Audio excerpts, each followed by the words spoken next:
хоёр юм тодруулж асууя. Манай байнгын орон өмнөх хуралдаанаараа хуралдаан хаагаад үргэлжлээ цагдаагийн одоо яг энд сууж байгаа албан тушаалтнаас бид нар мэдээлэл авсан. Тэгэхэд ерөөс энэ мөрөөдө тоглоом яригдаагүй. Гол нь энд чинь л бид нар эргэлзээд байна шүү дээ. Тэ хууль зүйн сайдаа.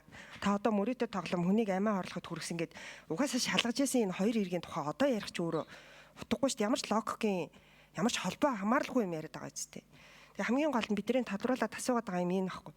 Өмгөөлөгч нь өөрөө мессежээ ил болгосон. Хамгийн эхлээд манай үйлчлүүлэгчийг энэ 19-ийн 9-1 заасан гэмт хэрэгт бургуутгаж байгаа юм байна гэдгийг өмгөөлөгч ил болгосон. Одоо бүгдийг бол мэдж байгаа. Дараа нь прокурорын байгууллагаас худал мэдээлэл тараасан гэдэг үндслэлээр тодорхой нэр бүхий иргэдийг баривчлах ийм хүсэлт ирүүлсэнийг прокурор татгалзаж шийдлээ гэдэг прокурор өөрөө ийм хэвлэлийн мэдээ гаргасан. Дараа нь энэ сууж байгаа цагдаагийн байгууллагын албан тушаалтан байнгын хорооны гишүүдийн өмнө бас яг худал мэдээлэл гэдэг үндслэлээр энэ байгууллагыг шалгасан гэдгийг хэлсэн. Тэгээд дараа нь дөрөвдөгтөр нь яг цагдаагийн байгууллага хэвлэлийн хурал хийхдээ энэ мөрөөдө тоглоом гэдэг зүйл гарч ирсэн. Гол эргэлзээд байгаа юм энэ л ахгүй юу.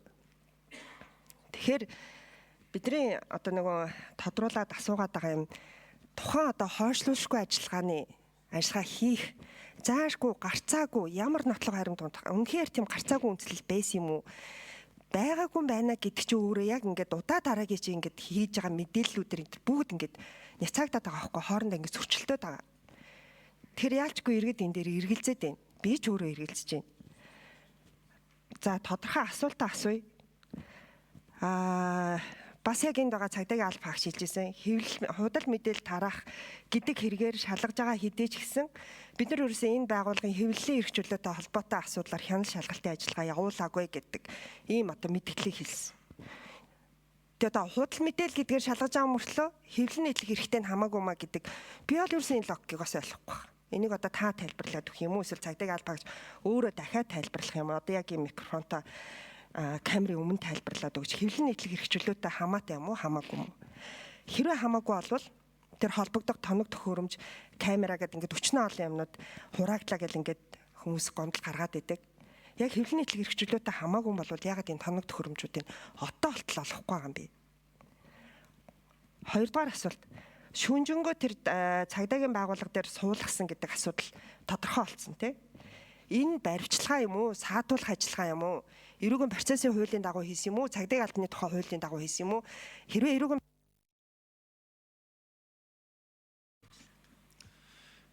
За цагдаагийн Бацар Гөрөндад микрофон өгье. 8 дугаар микрофон.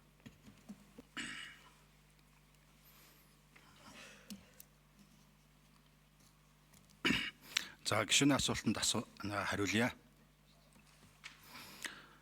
Цагдаагийн байгууллагаас явуулсан саяны сүүлийн одоо олон нийтэд одоо мэдээлэгдэд байгаа хэрэгтэй холбоотой энэ асуудал дээр цагдаагийн байгууллагаас тухайн мөрдөн шалах байгууллагаас эрүүгийн эрх хянш тухай хуулийн 22-ийн 1, 22-ийн 2, 22-ийн 3, 22-ийн 4-д зааснаар одоо мөрдөн шалах ажиллагааг явуулсан байна.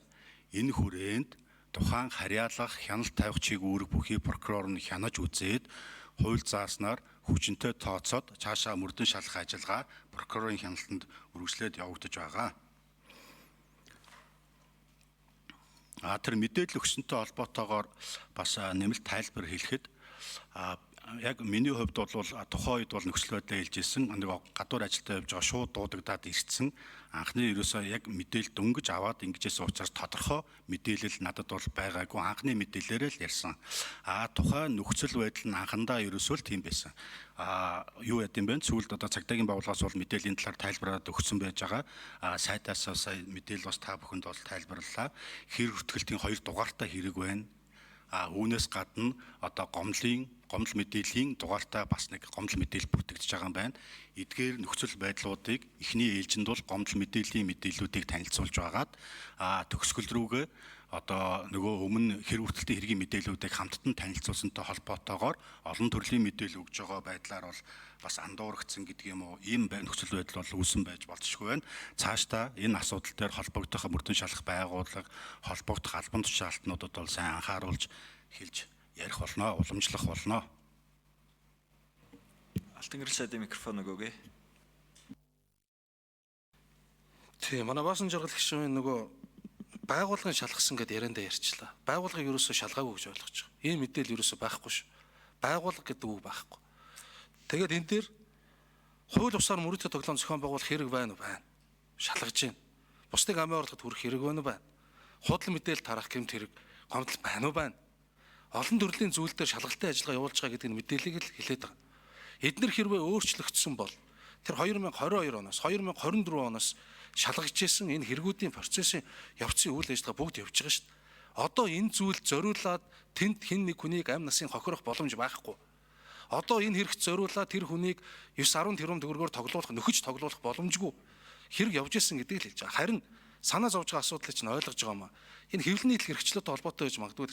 Яагаад энэ худал мэдээлэл дараа хэвлэлийн идэл хэрэгчлөөтэй холбоотой хамааралгүй гэдэг ийм асуудал ярьж байгаа. Би танд нэг статистик гэдэг 1 минут нэмж авч болох уу? Алтан гэрэл сайдын микрофоныг нэмж өгье. Худал мэдээлэл тарах гэмт хэрэг гэж хэрэг байгаа. Энэ дандаа хэвлэлийн идэл хэрэгчлөөтэй холбоотой үйлдэгддэггүй. Субъектийн хувьд ч тийм. Хэвлэл мэдээллийн байгууллагатай дандаа холбогддог боловч өнгөрсөн 2024 он 2025 оны эхний 2 дугаар сарын байдлаар худал мэдээллийг олон нийт тараасан гэд 476 хэрэг бүртгэгдэн шалгагдсанаас 476 хэрэг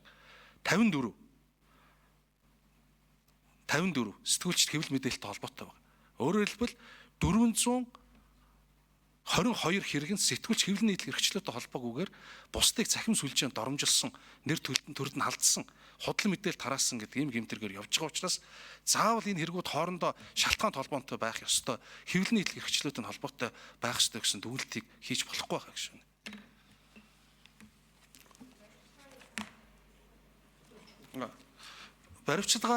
Баримтчилгаа бол ерөөс огт явагдаагүй шүү дээ. Нэг зүйл байгаа та мэдчихэ. Алтан гэрэл сайдын микрофон өгөөгүй. Хэрвээ баримтчилгаа байсан бол эрүүгийн хуулиар энэ өөрөө баримтчилсан тэр хүмүүс нь хариуцлага хүлээх ёстой. Прокуророос татгалцсан байна. Энэ хүмүүсийг ингээд хойшлуулзгүй баримтчилъя гэдэг. Тэгэхээр энэ үйл ажиллагаа ерөөсөө явагдаагүй. Харин таны хэлж байгаа энэ шөнийн цагаар байцаалт авсан энэ хүмүүсийг саатуулсан одоо нэр томьёоны хувьд те мэдүүлэг авсан энэ үйл ажиллагаа нь яг хуулийн дагуу байна уу юу гэдэг зовнилыг ойлгож байгаа. Эрүүгийн эрх хян шийдвэрлэх ажиллагааны гол үндэс хяналттай хөөрөг бүхий этгээд прокурор энэ үйл ажиллагаагаа 24 цагийн дотор прокурорт мэдэгддэг.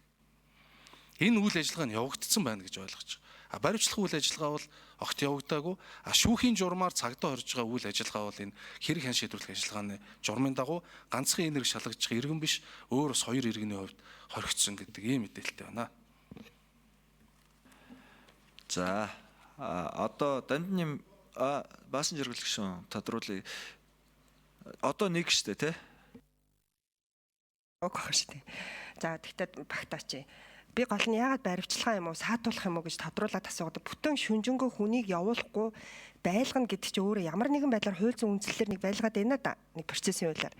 Тэгэхээр бодвол одоо баримтчлах биш юм бол эрүүгийн процессын хуулиар биш юм бол цагдаагийн хуулийн дагуу хийж байгаа саатуулах ажиллагаа болж таарад шүү дээ. Зөв үү? Хэрвээ саатуулах ажиллагааг мөн гэж үзэх юм бол цагдаагийн албаны тухай хуулийн заасан үндслэл шаардлагыг энэ чинь хангахгүй шүү дээ. Бид нар түрүүчийн чуулганаараа цагдаагийн албаны тухай хуулийн саатуулахтай холбоотой заалтанд өөрчлөлт оруулсан. Ямар тохиолдол хүнийг хойшлуулахгүй яг ингэ саатуулах юм бэ гэдэг дээр. Яг энэ тохиолдол ерөөсөө саатуулах үндэслэл харагдахгүй байгаа байхгүй. Тэр хүний эрх хэрэгчлөөтэй холбоотой асуудал төр яагаад ингэж ийм гомоо ийм хөнгөн хуумгаа яагаад ингэж ийм байдалтай хандж байгаа юм бэ гэдэг яг энэ хандлага чинь өөрөө ерөөсөө болохгүй байна сайдаа. Тэгэхээр би бол таныг яг улс төрийн албан тушаалтныхаа хувьд одоо тэр чиглэл өгдөг юм уу мэдхгүй одоо ямар эрх зүйн акт гарах ёстой. Ерөөсөө яг ямар ч хэрэг бүртгэлд мөрдөн байцаалт ямар ч одоо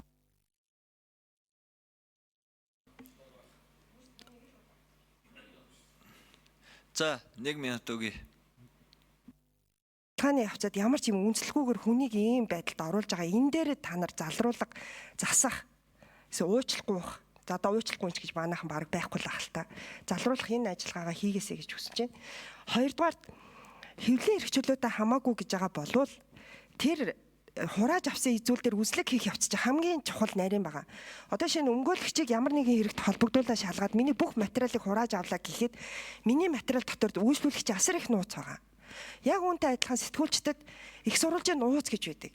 Энэ мэдээлэл нь алдагдвал яах вэ? Энэ мэдээлэл рүү та нар ирээ цээргүүл халдчихээн гэсэн үг шүү дээ. Энд чинь өөрөө бас зөрчил биш юм уу? Алтан гэрэлсэд яг хариулах уу? За.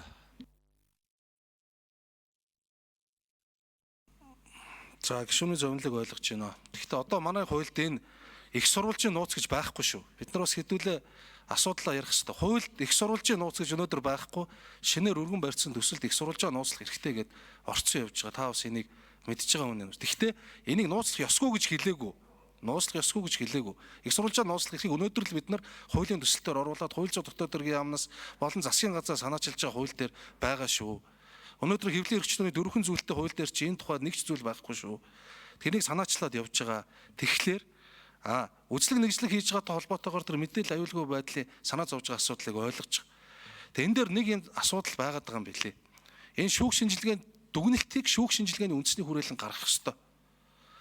За тэгэхээр энэ өмгөөлөгчтэй хамтраа тэр материалыг хуулах, ажиллах болцоогоор нь хангах энэ ажлыг зохион байгуулж байгаа гэсэн ийм мэдээлэлтэй бас байгааг танд нэмж хэлье. За манайхаа нэг юмыг хэдүүл анхаармаар байна. Би сая зүгээр чимээгүй л сонсоо сууж байгаа. Эн чинь үнэхээр хараат бас шалгалт бол явах хэвээр. Бид нар энэ чинь улс төрийн механизм, энэ улсд байгаа хамгийн том улс төрийн механизм шүү дээ. Бид нар тэгээ энэ шалгалт явж байгаа хүмүүсийг энд нь ингэж авчирж агаад суулгаж агаад ярьж байгаа болохоор хит юмыг бодох хэрэгтэй. Сая асууж байгаа асуултууд дотор би чимээгүй л асуулгаж байгаа юм. Гэхдээ та нар асуух хүсгүй юмнууд яг эрх зүйн хувьд асуух хүсгүй нөгөө тал хариулах боломжгүй юмнуудыг бол асууж шүү. Би тэгээ дугуй өнгөрсөн. Би цагдаагийнханд хэлээ. Та нар хариулах боломжгүй юм а. Хуулийн дагуу энэ дээр бол одоогоор хариулах боломжгүй гэдгээ шууд хэл. Түүнээс бас бид нар хуулинд л захирагдаж амьдран. Түүнээс нэг дарга цэрэгнэр ирээд энд суугаад байгаа ш. Та нар тэр шалгадаг ажил дээрээ та нар гол хүмүүс чинь. Тийм учраас тэр хариултаа өгж явахдаа энэ дээр бол би хариулах боломжгүй байгаа шүү гэдэг юмнуудаа шууд хэлж байгаарай. За 8 дугаар микрофоныг өгье.